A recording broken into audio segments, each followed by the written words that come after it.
Thames News can confirm that rail, bus and tube fares are set to rise by 7% from January. The increase, 50% above inflation, has already infuriated passengers facing big cuts in services. The latest victims are those who travel between Paddington and Greenford. Notices have gone up saying services can no longer be guaranteed because 30-year-old trains have worn out. Until new ones arrive sometime next year, passengers will continue to suffer conditions like these. 7% fares rise in January. What do you think about that? It's typical. This is the worst service I've ever met. Oh, it's disgusting. It's terrible. The Greenford service is the worst. What's wrong with it? They just don't turn up.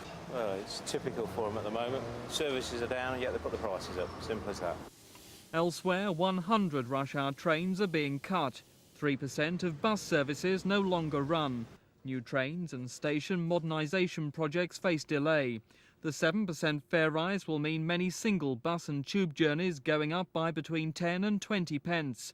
A 90 pence minimum tube fare in central London is on the cards. An annual 3-zone travel card could rise by £40, the Guildford to London season ticket by more than £100. We already have the highest fares in Europe, twice the average, and it's hard to see with the quality of services we've got that London Transport and British Rail can justify fares increases above the rate of inflation.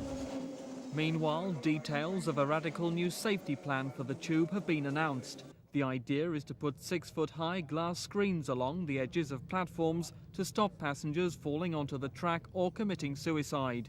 They'll have doors which open and close when trains are in the platform, like this shuttle train at Stansted Airport. London Underground say new signalling on the Jubilee line extension and other lines makes the idea a real possibility. This is Mike Pearce for Thames News.